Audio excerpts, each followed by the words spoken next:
Guys, welcome back again to Koi Contrarian. Today, I'm excited to talk to a guy who's helping vets get connected back with the civilian life. He's Galon Miller, CEO of Cyber Intelligence Cybersecurity. He is a consultant for Project Got Your Back and a Vietnam veteran. Let's bring on Galon Miller. Galon, are you there? Yes, sir. Good morning, Eric. Good morning. Good morning. Okay. So lots to talk about this morning because, the shift in this show is going to be more geared towards how we get that civilian world and how we get that veteran world to finally speak to each other. There's a kind of this lost connection we could argue this goes back all the way to the Civil War era of a disconnect between U.S. soldiers, troops, and civilian world. You've done quite a bit in efforts to connect that through several channels. So like we met several years ago with the Eagle Group here in the Twin Cities, and that was one network where vets could network within the veteran community here in the Twin Cities, and then could find employment. And then there was also people who had other connections through various channels with the VA, with all these other networks. But that sole purpose of that group was to get people employed, which is obviously incredibly important. And then you found that there was even a larger gap in ways to connect vets in the civilian world. And kind of just go ahead and talk about a little bit of your background being in the Navy, and then how you've kind of got to this point here. Sure. So, the story of Vietnam veterans, right, coming back from Vietnam, similar to the police today, where society isn't real happy, and so that with that rub in mind, I wanted to make sure that at least I could involve myself in helping veterans find civilian jobs. And so good 15 years ago, when I was working at Target, I started the Twin Cities Employee Resource Group, which was, an organization that was for all the service providers across the Twin Cities that have veteran employee resource groups. So, 3M, Eagle Group, Ecolab, just the organizations in the Twin Cities that all have these employee resource groups. We got representatives of them together and talked about how to do a better job of hiring and retaining veterans within corporations. And so that then spawned a relationship with Project Got Your Back, where they were pulling together all the service providers across the state of Minnesota. And so we merged those two organizations and then continued to meet the needs. There's over 280 organizations across Minnesota that have a common issue. They can't find enough veterans to help. And if you ask any transitioning veteran to name 10 nonprofits, they wouldn't be able to. No. So that's the gap, right? And so now with the Navigator Program of Project Got Your Back, we've got over 65 veterans that are paired, some as clients, some as navigators. And the objective is to make sure that all those veterans get navigated or guided to the organizations that can give them help. And so that's what we're up to today. So kind of explain like the Navigator role and all of that. Yeah. So, first off, they have to be a veteran. Okay. And they have to be working in the civilian world and have some heart to help other veterans. I think the best therapy for a veteran is to help another veteran. Yeah. And so as long as that's agreed upon and front and center, we certify them as a navigator, and then we pair them with someone that is transitioning so that they can help them. The transitioning veteran takes an assessment, and it scores them across all the different characteristics of their life. And if they're willing to, then that client shares that assessment results with the navigator, so the navigator can see exactly where this individual needs help, and then be able to align the organizations that can provide that help. Right now, as far as we're concerned, there isn't anything that a veteran would need that we don't have an organization that can help solve that problem. And so the navigator is really just to point them and refer them to the organizations that can help, not to give them the help, but actually, so they need employment, Eagle Group Minnesota veterans, boom. Yep. We refer them, be sure to be there on Tuesday night, meet with Alan Hill, be there, once a month when they have the big get together. That's a great organization to get connected to. And, if you've got domestic abuse, there's an organization that has aid for that, homelessness, anything that a veteran needs, the navigator should be able to solve. Now, so the project Got Your Back, it's gotten off the ground about a year ago ish. Is that right? The Navigator program started in June of last year. Okay. Project Got Your Back has been around for about 12 years. Okay. So the Navigator program is fairly new.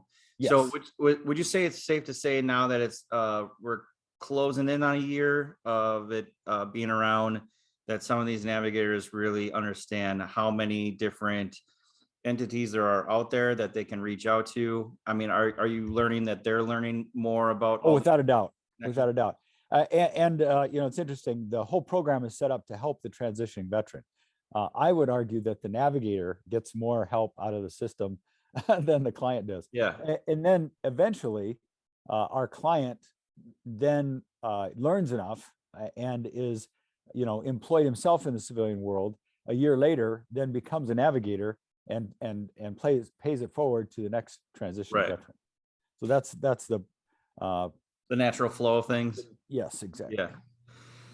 Yeah.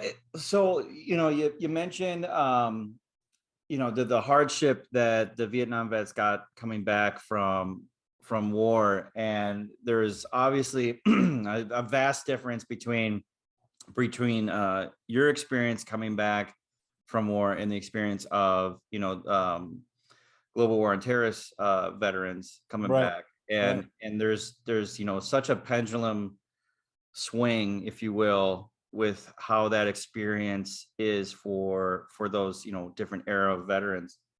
And I never experienced war. I was in 10 years. I was in 2 different branches. I've been to 17 countries. I've been to the Middle East. I just never experienced war. Yeah. So my experience is a quite a bit different. But you get put in certain positions as a vet, or in some positions when I was still in, it's quite overwhelming. I'll give a short story about how when I transitioned from Air National Guard into the active duty Army. Okay. So I had to do a train up in Fort Sill, Oklahoma. From there, I had to go to my AIT in Fort Meade, Maryland. So one other soldier and I had to leave Fort Sill and go to Fort Meade, Maryland. So we were traveling together, and our connector was in Dallas Airport, large airport, and it just so happened to be very busy on this particular day that we were traveling together.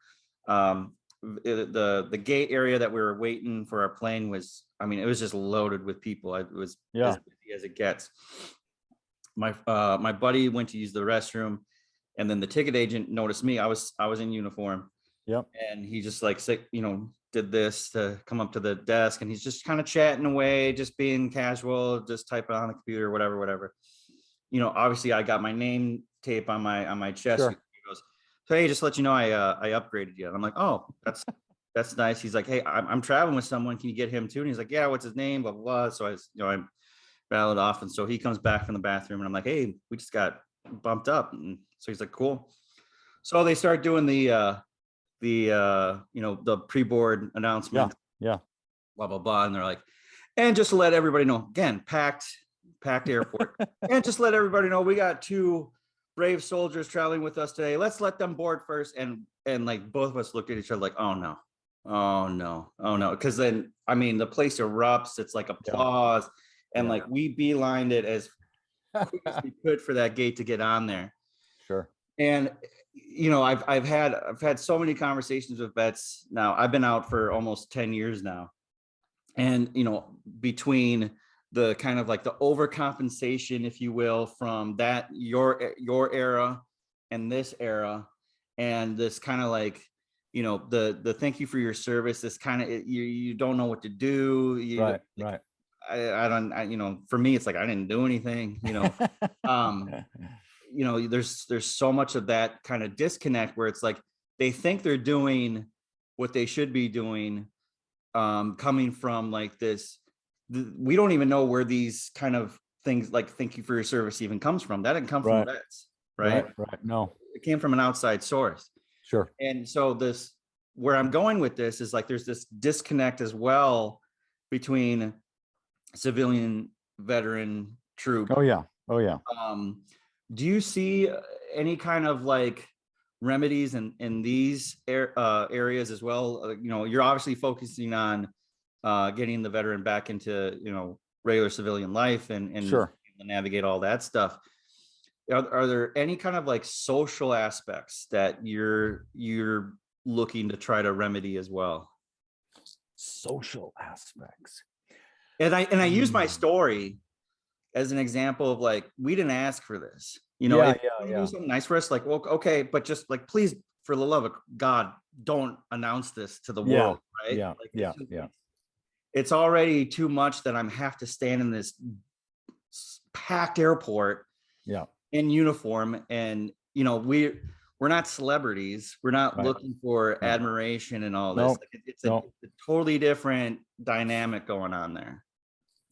So one of the, I don't know, interviews we had, oh boy, a couple of years ago, talked about this, you know, thank a vet concept. And we did some conversations with veterans to find out, you know, what would they prefer a civilian to do? And what we came up with, or what the veterans came up with, is, you know, ask them what they did in the service, rather than just Yeah. saying thank you. I like And that. of course the stories will just flow. You know, Right. I was on the USS Wichita. I was an electronics technician. You know, I enjoyed my service. We did 2 overseas trips for 9 months each. On the second trip, the captain ran the ship aground and bent the screws. And then we had to go into dry dock in Yokosuka, Japan for 9 months to be able and go in and get the screws fixed so we could limp our way back to the United States. Yeah. Captain, he lost his command, right? That Oh was a yeah. $400 million repair. Whoops. Yeah. So, you know, I would love to tell someone that if they Right. were to ask, right? You know, and you don't have a chance to if they just say thank you for your service. Correct. Yeah. And there's so much too that that is left unsaid. And I think at least what I've gathered over my time being out now is that we as veterans will talk about a variety of things that we endured over our time, and we kind of keep that in house. And I completely understand, at least on the side of like vets that I've talked to who have endured some pretty hardship, you know. Yeah. And I get why you want to keep that in house. And so like another experience that I had when I was in the Air National Guard. I was in public affairs, and we had 2,000 National Guard troops coming back from Iraq that were deployed for 22 months. And our we had a huge like yellow ribbon conference several months after they had returned. And so you would hear like all these like crazy experiences like since they've returned, you know, and you would hear some pretty crazy stories, right? Yeah. I felt like that was like a step in the right direction to get people to kind of talk about those things openly, because it was mainly service members that were attending, right? But there were also civilians, whether it was, you know, local reporters or other different organizations that were there. Sure. I just didn't see that getting like a further kind of push where, you know, in Minnesota, we don't have an active duty base anywhere near us. Correct. So a lot of people don't even understand, like out at the airport, we have the Air National Guard, the Army National Guard, Army Reserve, the Naval Reserve, the Marine Reserve, you know, all literally right there at the airport. Sure. And so at least when I was in, and I would, you know, because I worked full time both at the state capitol and at the airport. Okay. And so, you know, you'd have to get gas now and again, right? I'm in uniform. And this is 2000 and I don't know, I want to say 5 maybe. Okay. ish. So, Iraq war is still pretty fresh in people's minds, Sure. right? It's a couple of years old.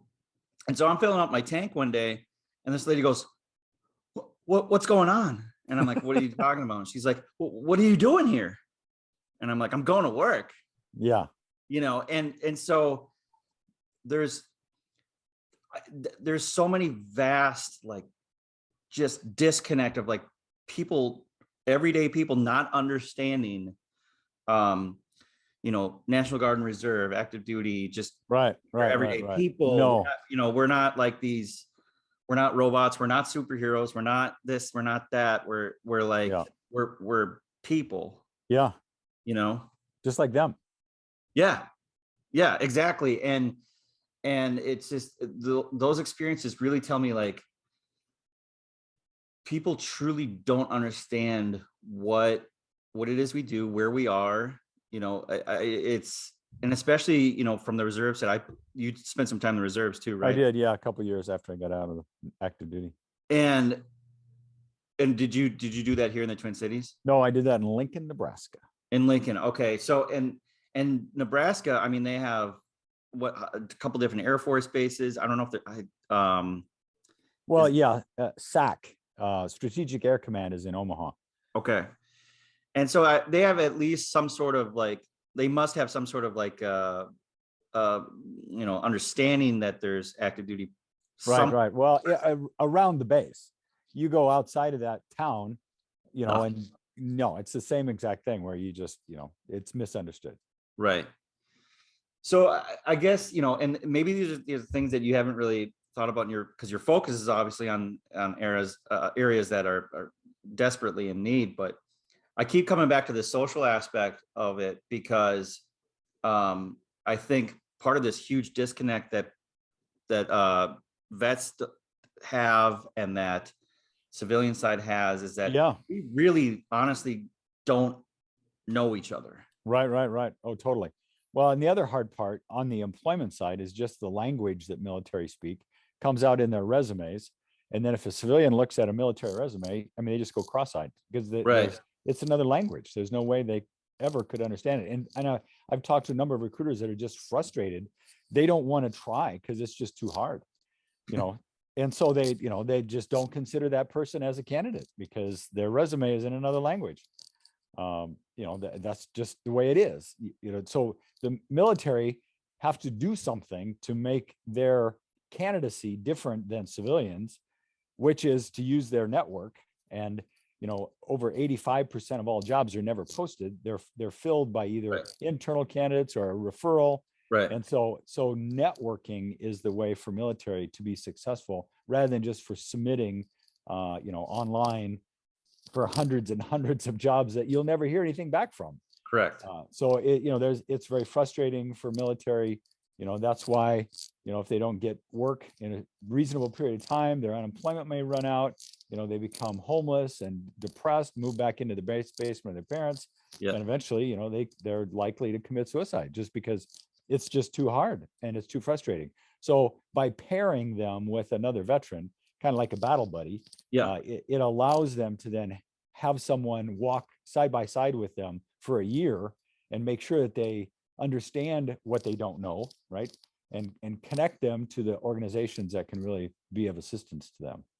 What's crazy is, like, you talk about resume writing, right?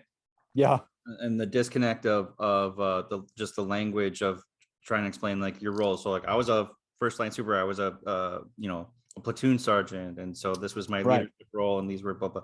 So there's that aspect of there's so much terminology that I've brain dumped in 10 years. I forget what that even sounds like. But so when I got out in 2012, and we had, so I was at Fort Hood, Texas, and for the last basically year ish that you're going to all these briefings with, like, here's how to write a resume, here's how to network, here's how to this, that, and the other thing. And that, that's almost 10 years ago now. And I would imagine that I shouldn't assume this, right? But I would imagine that that method has gotten better in 10 years. But from what I'm gathering is that it has not, and that Right. they're still not informing. There's still that disconnect of like civilian resume writing Yeah. and transferring your skills learned during your time in service, and and trying to explain that to a civilian organization where they Sure. understand the language. I can't believe in 10 years time that's still an issue.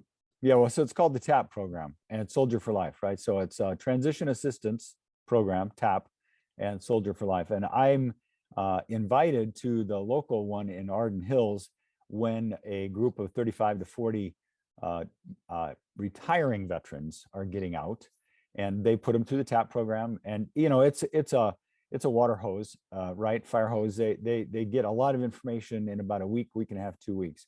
Well, one of the things I tell them, and it's just a fact, I ask them to never use their resume for the rest of their life. And what that does is forces them to network, right? So it's just it's doing them a favor, even though it's kind of a slap in the face.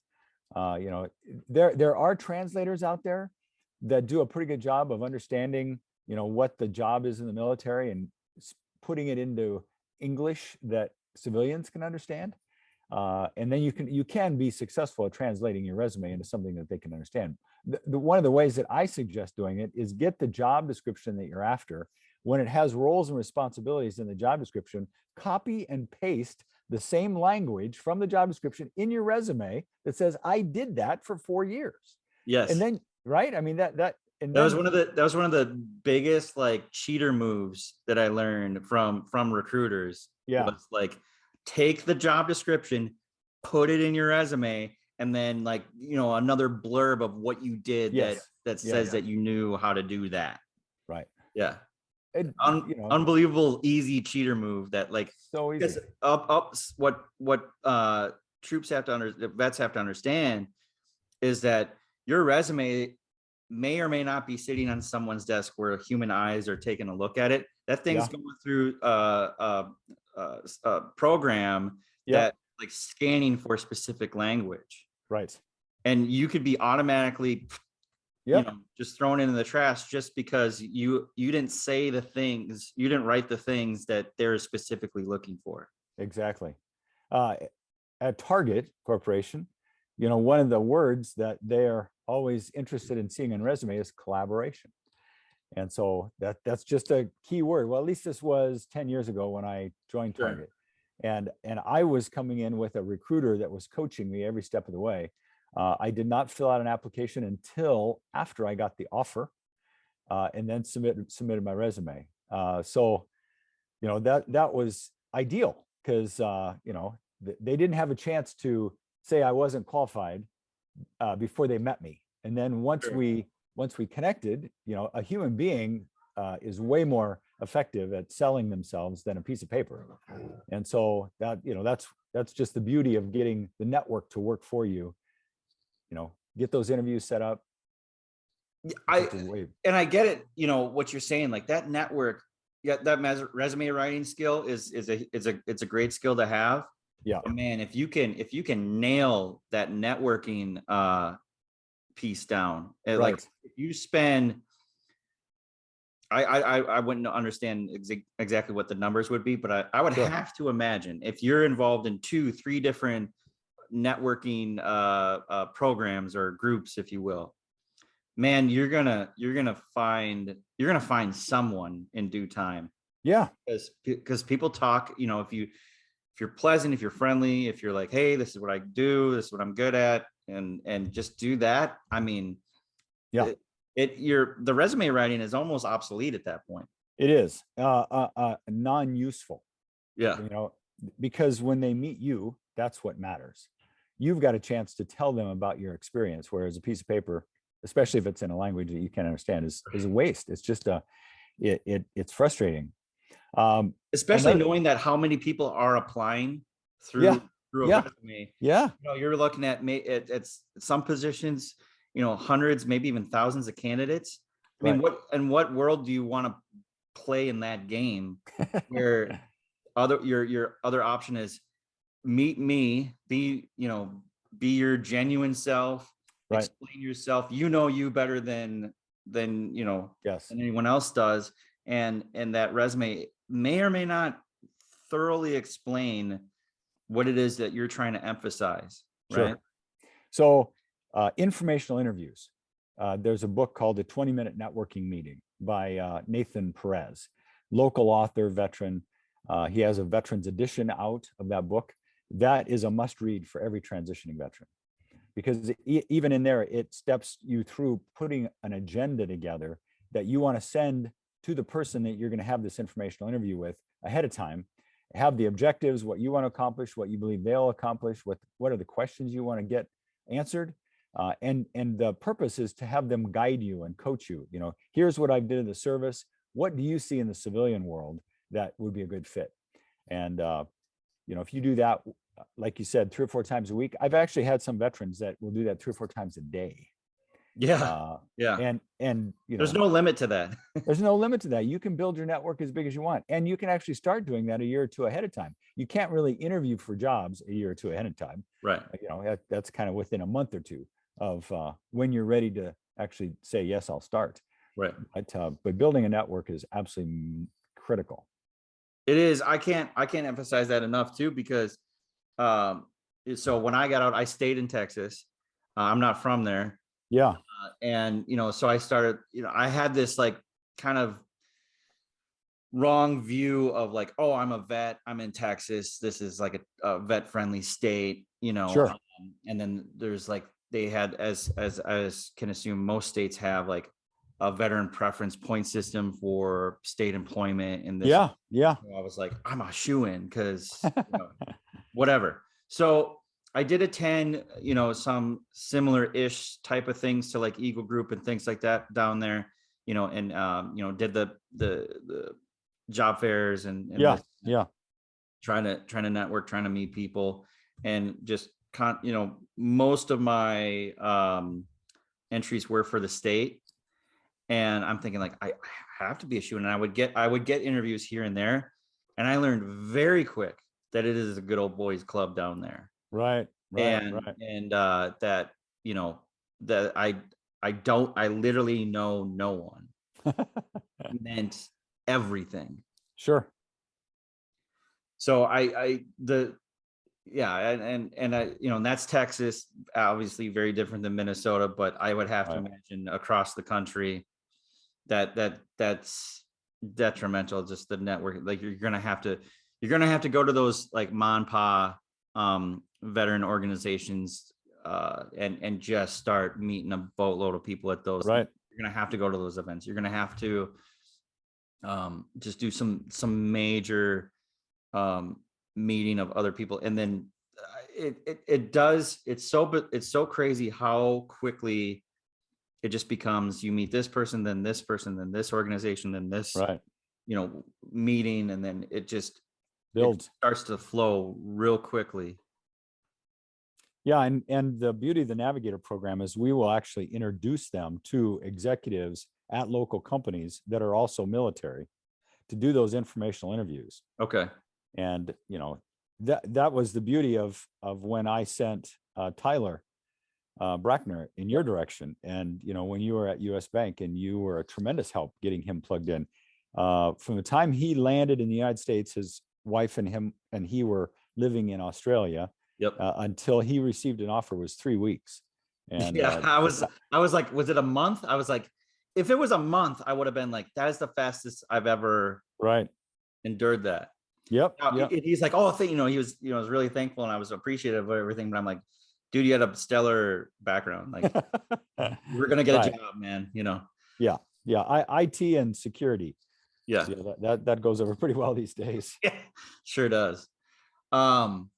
Yeah. So like my area of interest, at least when it comes to this, is like, first off, I feel like I have not done nearly enough in the world of like, helping vets out in some capacity. Sure. And so I'm starting to get myself more involved in that. Yeah. Excellent. And then, so I recently signed up with the organization. So I have my first meeting with my Navigator this week. Oh, excellent. Good. Yeah. And so, that it's a year program, right? With the Navigator. Yes, a weekly meeting for a Yeah. year. Yep. And so, and I have time right now. I'm sitting in limbo. So I have some time to, I have a year and some Sure. change to figure this out. And I like the idea that I'm going to come into this very different than Tyler's situation where, coming from a different country and going, Right. I hope I find something soon. I have time to kind of figure this whole thing out. Sure. And something like your organization, there's so, like you said at the very top, there's so many different programs, people, networks out there. Yeah. I don't know if it's going to come down to like, do I start my own organization? Do I just hop into somebody else's, and do I, cause that's my concern at least, and I've my background was journalism, and then now my education's in anthropology. Okay. My whole kind of perspective on things is like the whole human aspect of it. Yeah. Right. And just like, how do you connect this person to this person? Like, you're dealing with different cultures essentially, we're all here in the States, but you're dealing with these different cultures, either, veteran, non-veteran, whatever the case is. And I want to help assist in what you've already begun with, the bridging the gap between, employer and vet, and go, how do we bridge that gap even further, where it's like, like the similar situation I had, a number of years ago, where I'm at the gas station, this woman's freaking seeing me in form. Like, how do we make that connection stronger? That's where my head lives in this space. Sure. Well, it's much easier to start with the organizations that are already there for veterans, that affecting that woman who came up to you at the gas station is going to be pretty hard, because that means the general population, right? Everybody. And, that's 93% of the population that hasn't served. Right. So that's a big group of people. If you can work with the veterans, that's just a much easier place to start. The other book that I recommend besides the 20-minute networking meeting is called Stand Out by Marcus Buckingham. And it identifies what it is about you that makes you stand out. And so if you take that assessment and you get the results back, I felt like I was nailed against the wall, because I read a PDF that I received from them that was more accurate describing what it is and who I am than I could have ever written. Wow. And so I became a big believer of Stand Out. Now, Stand Out, Marcus Buckingham, he was also a contributing author to Strength Finders, which came out about 10 years ago. And now he's written his own book. But if you figure out what gives you energy, as to what makes you stand out, you can go on the job and enjoy work. It's actually pleasureful. Sure. And according to Gallup, 82% of the population hate going to work every day, right? So they come home drained. They yell at their wife and kids because they have no energy. Right. Whereas if you go to work and enjoy it, you can come home with energy and support your wife and kids. So it's just a way better direction to go in. You've been following orders for the last 10, 15, 20 years. Yeah. How about now we figure out what it is that you enjoy doing and get you into that kind of a role? And then that has mission and purpose behind it. It's a gift to help veterans get into the right kind of work. Yeah. And I'm glad you said that, because that was a big warning that I kind of, if I get more involved in the networking and kind of educating recent vets, like kind of how to approach this, is like, I ended up putting myself in a pretty desperate situation where I just needed, not necessarily like a job, but I needed something where I needed to like put my mark, if you will. Yeah. Where I'm like, this is going to be my career. And I was kind of like open to anything, which you should have that mindset. But what ended up happening is I ended up taking the first position that was offered to me. Right. I was like, I was just grateful in that the position was offered. Yeah. It ended up being a disaster. Yeah. and I had to leave. I actually had a couple of mental breakdowns at that Oh position. goodness. Wow. So I had kind of really no choice. I had to leave that position. And I want to at least say, like, you're not necessarily going to have my experience. Sure. Just keep in mind just kind of what you just explained with like going to work and enjoying it. Yeah. And you know, don't be, if you were in a position like I was, in that kind of quasi desperation position, just still be, you know, critical of whatever position is being offered your direction. Right, right. Oh, and I also suggest that you get 3 offers on the table before you decide which one you want to accept. So that forces you not to take the first one that comes along, because inevitably the second one is because you're practicing, you're getting good at this, Right. the game of hiring. You know, it takes time to do that. And the beauty right now is that you've got some time to take, right? Yeah. The other thing that I encourage veterans to do is to write an ideal job description. So that, you know, your resume talks about your past. You don't have a document to say, this is what I want to do next. Yeah. So come up with, using standouts and other information that you can get, right? Write an ideal job description. So go out, maybe pick 5 or 6 different job descriptions that are out there, project management, all kinds of different things. Select the areas of those job descriptions that you get excited about.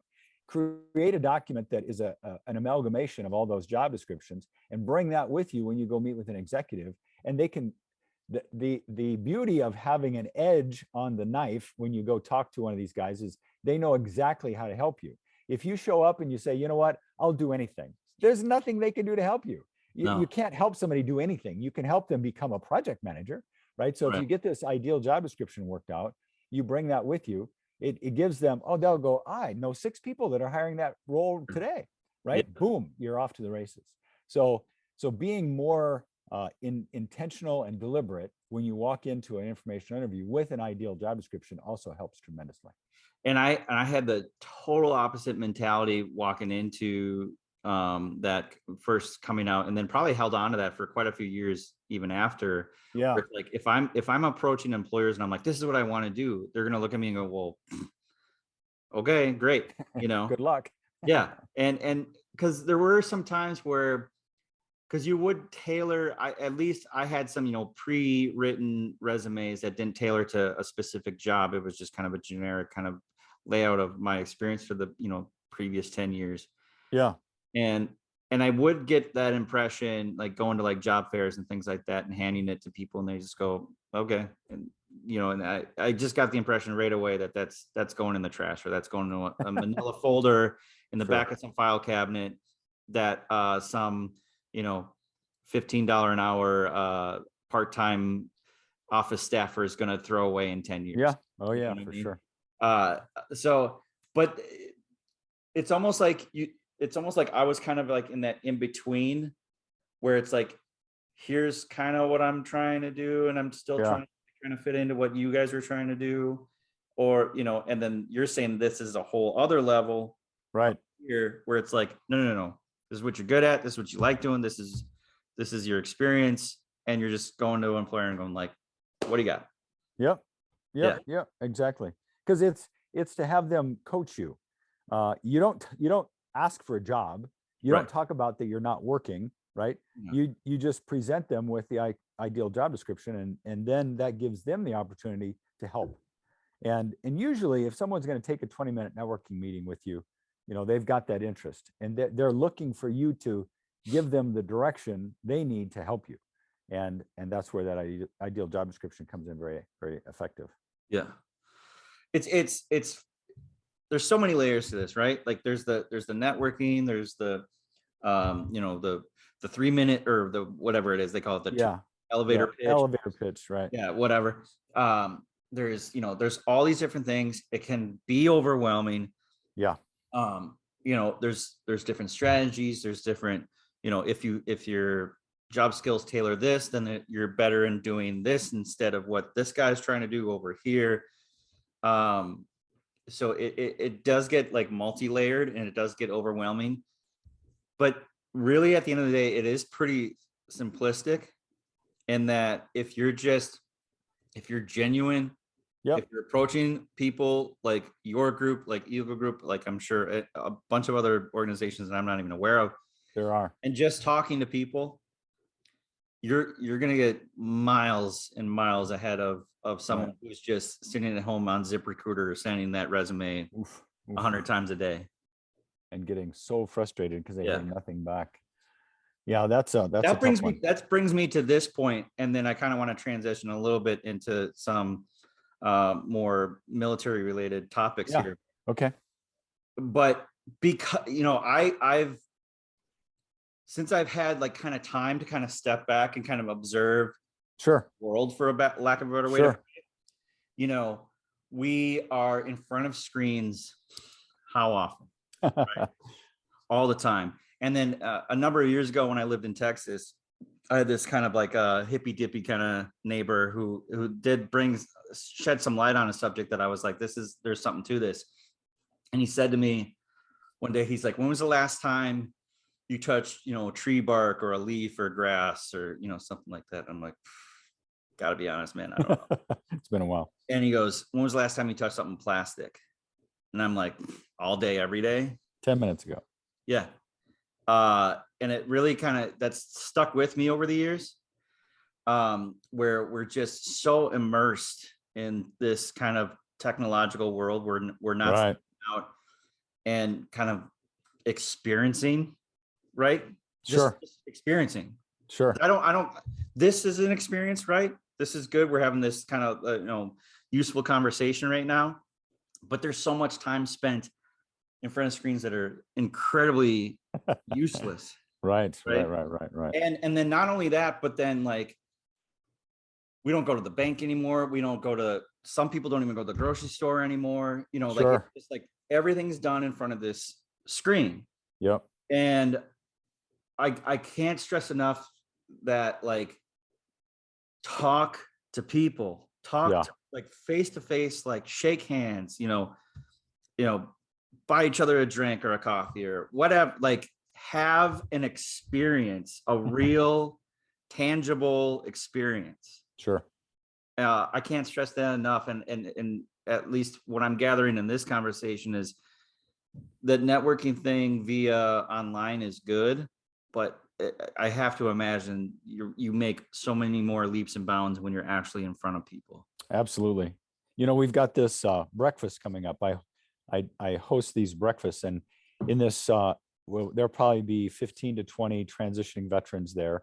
And we've invited 3 companies that are all supporters of Project Got Your Back to talk about their company and why they're interested in hiring veterans and why they should be considered as a company for a veteran to go to work for.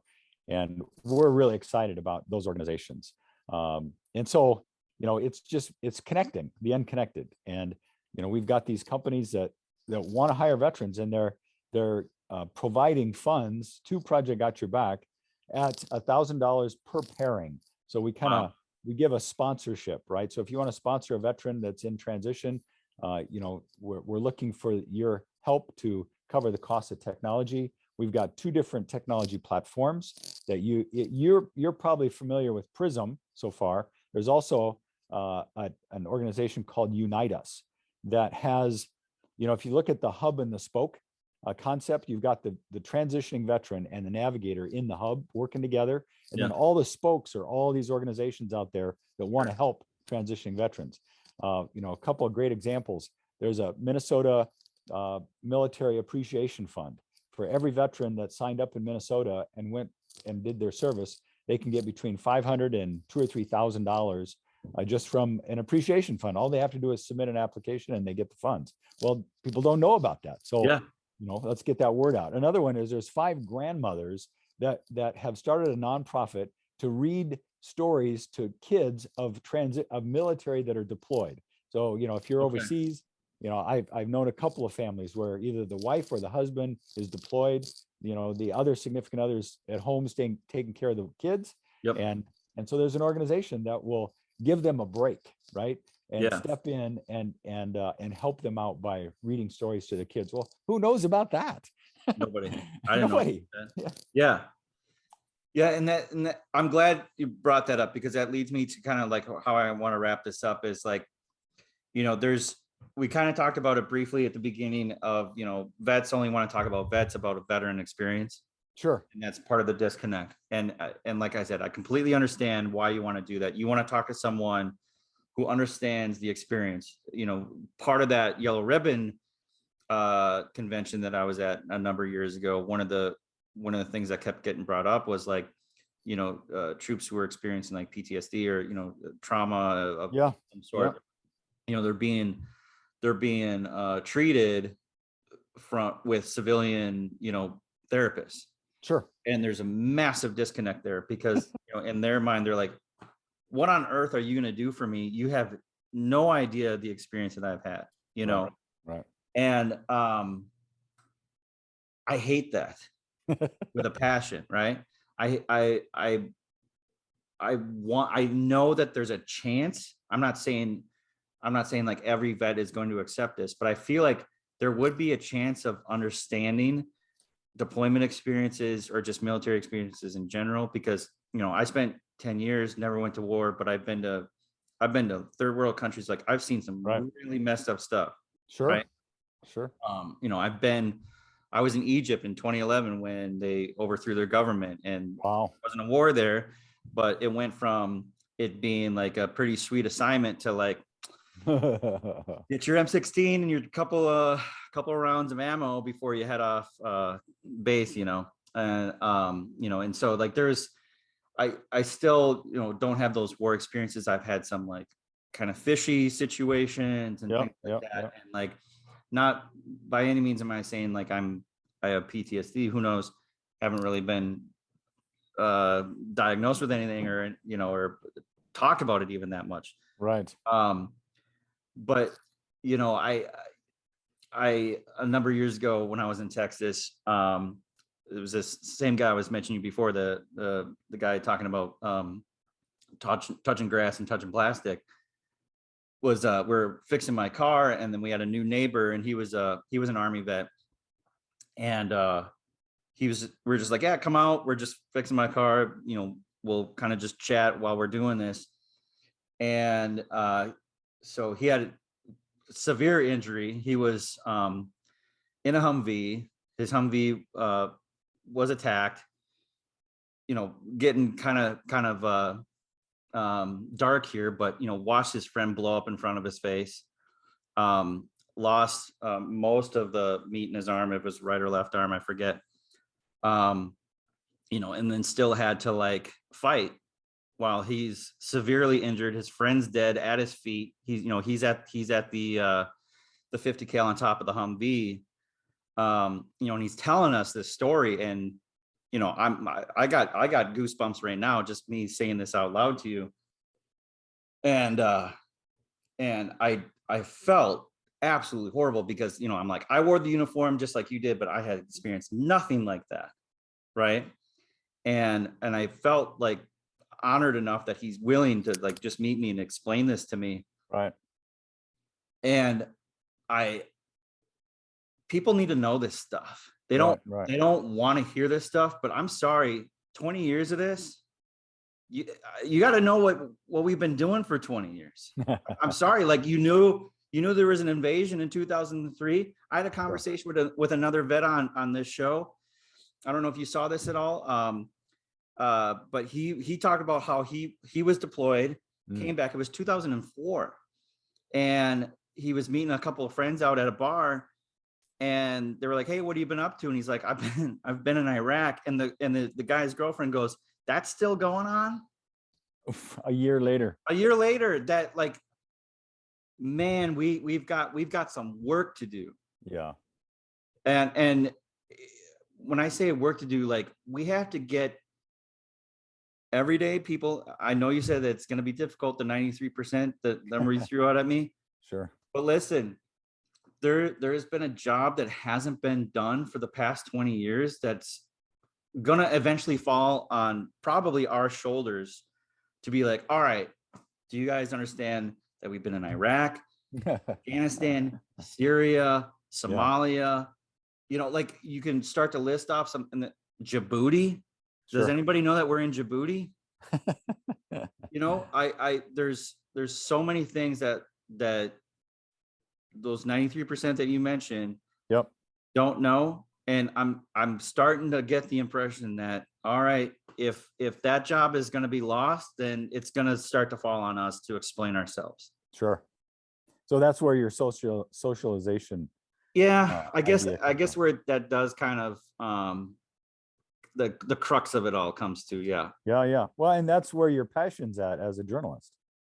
Yeah, it is. Tell that story. I ran across a veteran last week who he's I think a month older than I am, something like that.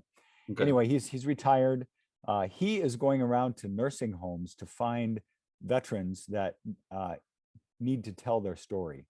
And so he sits down with them and records their story and then gets their whole family together so that the grandkids can hear what grandpa did while he was in the service. Sure. And That's true. That's vital, I think.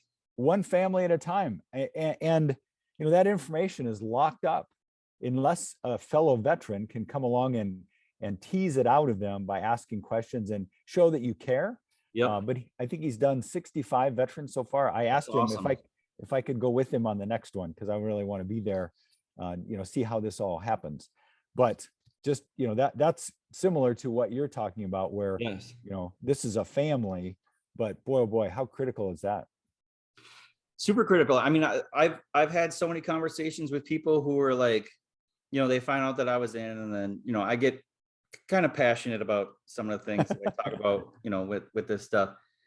And then they'll be like, yeah, my so-and-so was in Vietnam or Iraq War I or whatever.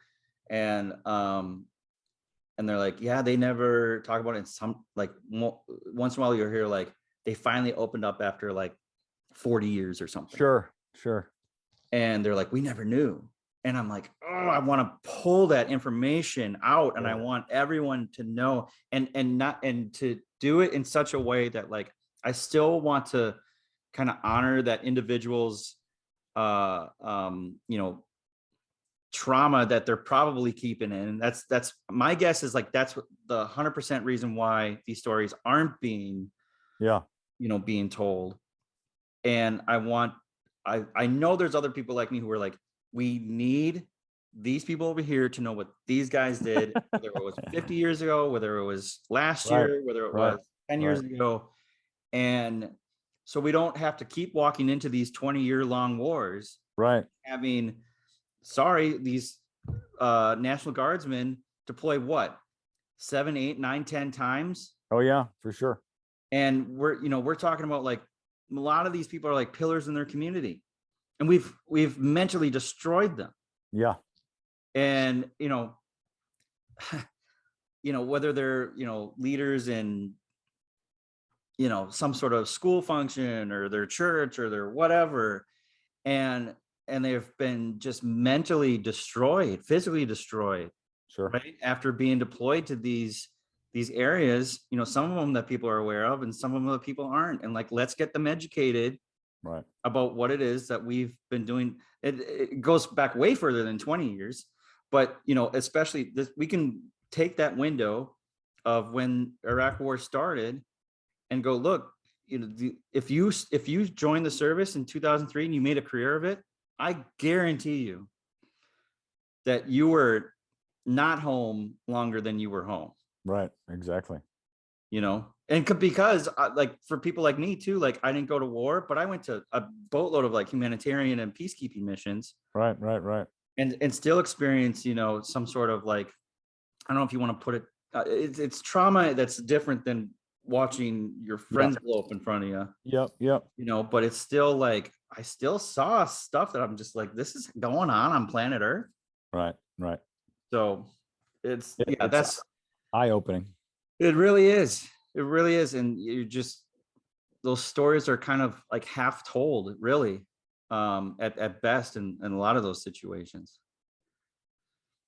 So that, I don't know. I get heated. I get, that's where my passion is. So, cool. So I really appreciate this. Is there anything that you kind of want to, like, promote, or like where people can reach out to you? Like, is there anything that you want to kind of have mentioned I can put in the show notes and in the link at the bottom? Well, the only thing, when I help a veteran find work, Tyler's a great example, back to Mr. Yeah, Brockner. I will ask them to write a recommendations on my LinkedIn so that the next veteran can read what I did for them and see sure. if that's help, right? Without me saying anything. So, if someone's listening to this and want to find out more, go to my LinkedIn profile and look at those recommendations at the bottom. You don't mind That's, if I put that link in the description? oh, Yeah. please Okay. do. Please Okay. do. That would be excellent. Project Got Your Back. I'll put that link in there. Yeah. Yep. No, that would be great. Okay. We're looking to sign up another 200 this year. So we're heavy at it right now. That's awesome. All right. And then once they connect with you, then you can get them connected with a navigator, and then they can start getting that ball rolling with some of these Exactly. other events that are going around the Twin Cities. Anything that you would be willing to like kind of promote like nationwide that you found that's been kind of successful? We really don't have a nationwide exposure yet. Okay. We're somewhat testing the Navigator program in Minnesota. Sure. And then if it's successful, wildly successful, and we have hundreds of navigators doing their thing, then we might approach other states and Okay. see if there's an interest in also doing that in those states. Because it takes these technology platforms, Prism and Unitas, to really make the whole thing come together. And so, we'd be willing to share that with other states if there's someone that would like to start that type of program where they live. Sure. Okay. Well, I'll do that. So I'll put your LinkedIn profile. I'll put the Project Got Your Back website link in there. Perfect. And yeah, hopefully we can get at least one or two from this. Yeah, that'd be great. You know? That's what counts. Yeah. So I'll see you on not this Saturday, but the following. Is that right? Correct. My Yes. calendar again. Yeah. Yep, And yep. so that'll be great. I'll be good to see you again. I don't think I've seen you since pre-pandemic. I think you're right. Eagle Group in February 2020. So Yep. that'll be good. Excellent. Will Tyler be there? I haven't asked. So he's not looking for work, and that's Right, what right. that event is all about. And Yeah, so, okay. yeah, I'll have to set something up with him on the side or something. yeah, that'd be great. Yeah. Well, this was great. And then once I get this posted, I'll let you know, and you can shoot this out to whoever needs Super. it. Okay. All right. Thank you, Eric. Thanks, Galen. Have a great All one. right. You too. Take care.